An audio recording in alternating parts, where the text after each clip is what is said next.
Dobro večer. Začenjamo 4-urno predstavo in pogovor, ki se bo zavlekel po noč.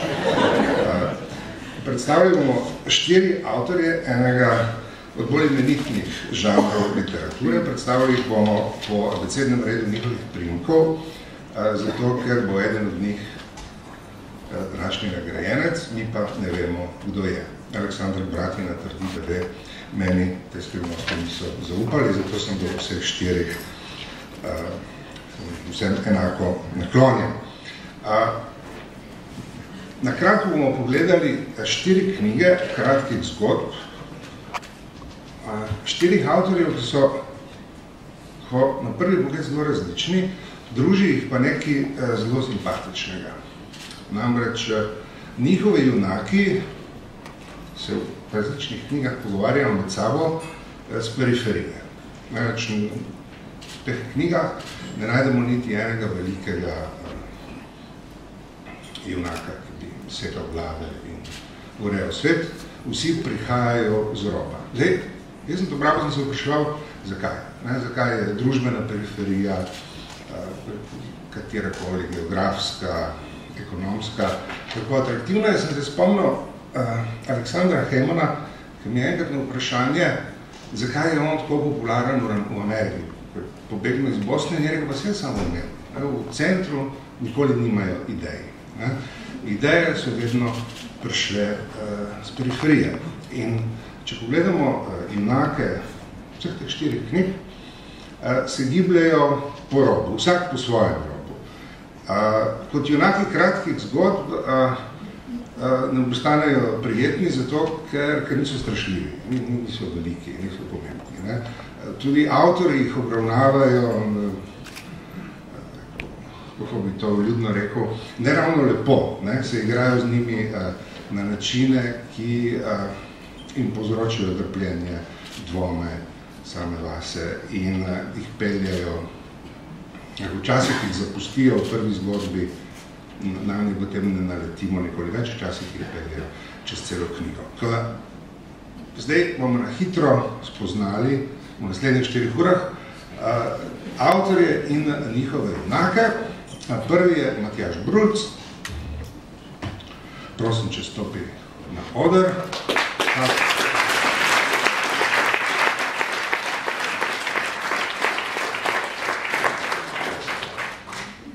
Prvi je samo zato, ker samo primer začne prejudicira nadaljnega potoka dogodkov, poteka dogodkov. In imam samo eno vprašanje iz vas. Vi tukaj kreirate junake, ki so junaki kratkih zgodb, zelo hitro opravijo svoje, sežejo po pištolo, zagrozijo in potem se preselite v drugo zgodnico. In prvo vprašanje, ki ga imam, je, v čem je atraktivnost kratke zgodbe, junaka kratke zgodbe, kaj ga dela privlačnega in zakaj se ustvarjate junake, ki ne urejajo sveta, ampak so njegovi sopotniki in spremljevalci. Jaz bi rekel, da je atraktivnost kratke zgodbe skrita ravno v njeni kratkosti. Tako da in tudi junaki, ki potem naseljujejo te kratke zgodbe, se odrežejo na kratko, na hitro. Ljudi, ki nastopajo tukaj, je zelo lahko vzljubiti.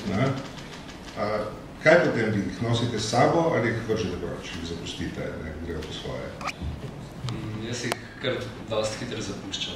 Pa snemika, da bi jih naprej potegnali v druge zgodbe?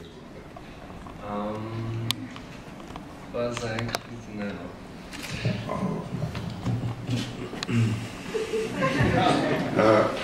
Drugi je Tomaž Kosmač, prosim. On je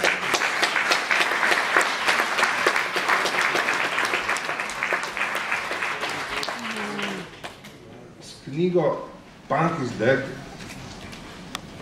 knjiga prinaša točno to, kar obljublja, je naredil nekaj neverjetnega, namreč iz Idrije, oziroma iz trikotnika med Idrijo, Kalcami in Godovičem, je naredil Macondo.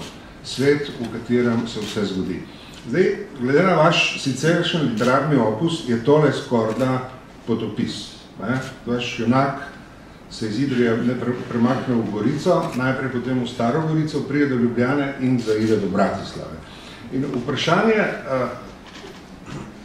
da se postavlja meni samo od sebe, je, koliko daleč lahko Idrijo spremenite v literarno pokrajino?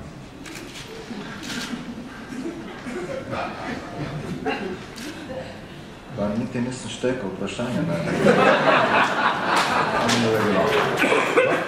Vaš je potuje med Idrijo in okoliškimi kraji in se mu dogaja eno celo življenje. Zgodi se mu na tej poti zelo malo.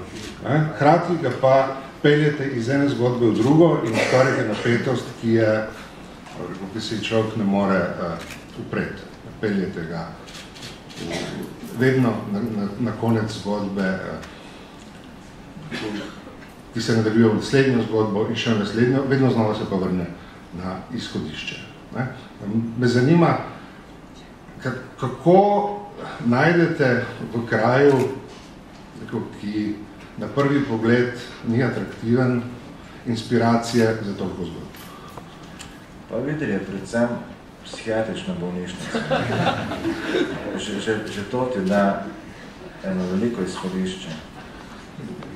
Mnogo ljudi po Sloveniji najbrž skrivate, da se recimo zdravi z raznimi tegobami. Medtem, ko videli, je to čisto nekaj normalnega. In s takimi ljudmi, ko se družiš, jaz se pa družim s tistimi, ki se ne grejo zdraviti, se pravi, da so še malo bolj obrobni, in ne grejo po pomoč. In Idrija je neizčrpen mir. To je nekaj taza kot 500 let rodnika, jaz bi lahko 500 let pisal Idrija.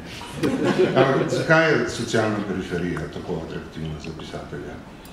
Zakaj so ljudje, ki izgubljajo, ki se vrtijo v krogu?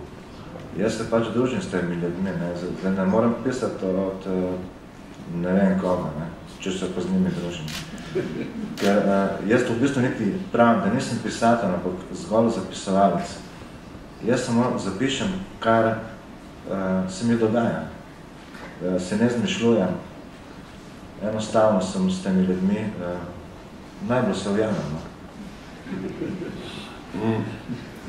Koliko je to zares kronika, koliko je literarna stvaritev? Zdaj, če bi tako nekako gledal, tukaj 80% je absolutne resnice, 10% je prirejene resnice, ostalo je pa literarna, da nekako združiš, da to zgleda v eni zgodbi.